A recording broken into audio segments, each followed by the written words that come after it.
There are some common sense steps you can take to try to prevent from getting sick at work. I'm going to tell you what we're doing here at KRDO. I'll also tell you the really important measures we're taking now to try to attempt to prevent the spread of COVID-19 coronavirus from coming into our building and infecting all our fellow employees here. So first of all, I'll tell you about the meeting we had last week talking about the common sense steps to try to prevent really any virus or any bacterial illness.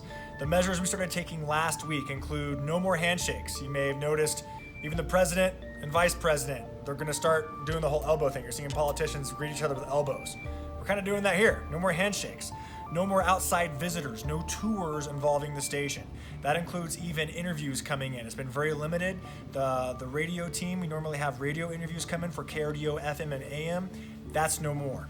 Also, no more sharing food. We love our bagels and our donuts, especially here on the morning team. At least once a week, seemingly, we'd have some kind of food come in from Dunkin' Donuts or Starbucks or somewhere.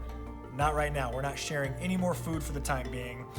We also have more sanitary wipes laying around. They're pretty much within a 10-foot radius of your, no matter where you are in the building. They're always really close. We're always wiping down our desks, our laptops, our iPads, anything, our mouses, keyboards. We're trying to wipe down at least once a day, if not twice a day. Door handles in the bathroom. We have one of those, I'm not sure what they're called, but it's almost like a forearm or an elbow handle they've installed onto the bathroom door so you can literally wash your hands and then you can open the door without using your actual hands. So you don't have to worry about recontaminating your hands after you just washed them. You can actually use your forearm or your elbow to open the door. They're also in the process of installing automatic openers for those bathroom doors so you don't have to use your hands in any way. Also, if you're sick, obviously, you stay home. If you think you're running a fever, if you think you're coming down with something, you don't want to take the chance on infecting anyone else. Google put out the 5 things that everyone needs to be doing right now. It's on their homepage to try to prevent the spread of COVID-19. Number 1, wash your hands. Now we have antibacterial soap here in our building. Obviously, that's not going to typically kill viruses, but you still want to make sure that that antibacterial soap that you're using that, in my opinion, because you don't want to make yourself further at risk for getting any other infectious diseases and compromising your immune system to make you more susceptible to possibly getting a virus. So we used really strong antibacterial soap, dries out your hands. My hands are relatively red, so bring some lotion with you, you're gonna need it. But on top of that, again, if you have an elbow, cough into it. No reason to be coughing out in the middle of the air or into your hands where you're going to contaminate more people. This could be an airborne disease, an airborne virus, so they recommend coughing or sneezing into your elbow. Also, your face, don't touch it. I get it. I have bad allergies. I'm always touching my eyes, rubbing my eyes because they're always itchy. No go. Bad news bears.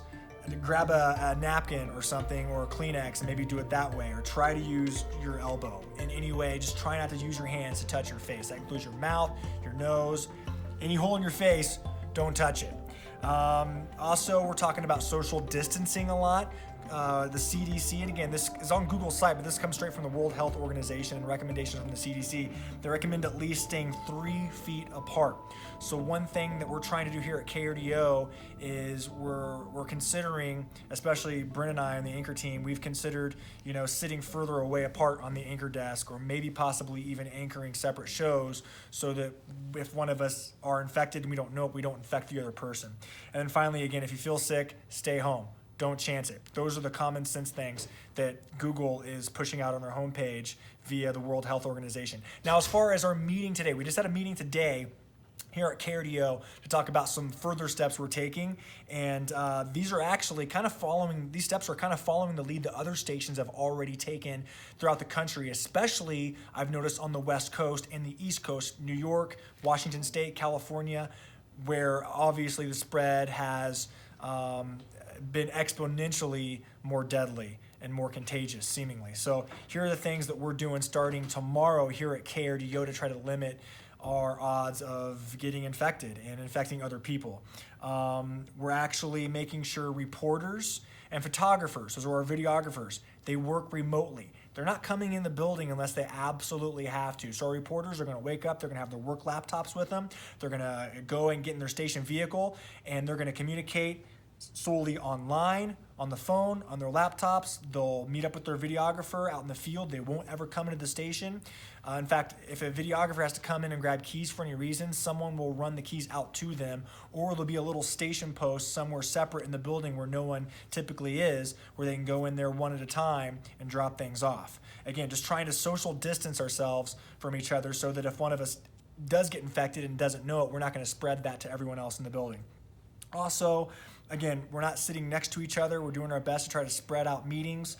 We're trying to make sure that we don't bring any in-studio guests, no more interviews at the station, and a couple other recommendations other stations have made that maybe you can use at your station. If there's a press conference, see if you can stream it online and record it that way. Anything you can do to avoid going out in person will obviously help your chances of not contaminating others or getting the infection yourself. And obviously, this goes without saying, I hope, but no air travel. Airplanes can be extremely contagious, and I've noticed a lot of stations have instituted a kind of a travel ban as far as airplanes go for the time being. I really hope all these tips kind of help you stay safe, stay healthy. We're all in this together. This can apply to any industry, not just the broadcast field, but I really hope that everyone takes this seriously, because it goes back to what all the health officials are saying. And I'm not a doctor, I don't need to be a doctor, but it's pretty easy to understand that the CDC, the World Health Organization, all the really smart people, they're saying the most people at risk are those 60 plus with immune deficient disorders. And so we really got to be thinking of our parents and grandparents here. If one of us is infected and doesn't know it, we could easily infect our parents and grandparents, and none of us want any of that. We want to stop this as soon as we can. So hopefully take these tips, take this advice, run with it. I hope it really helps everybody stay safe and healthy in your place of work.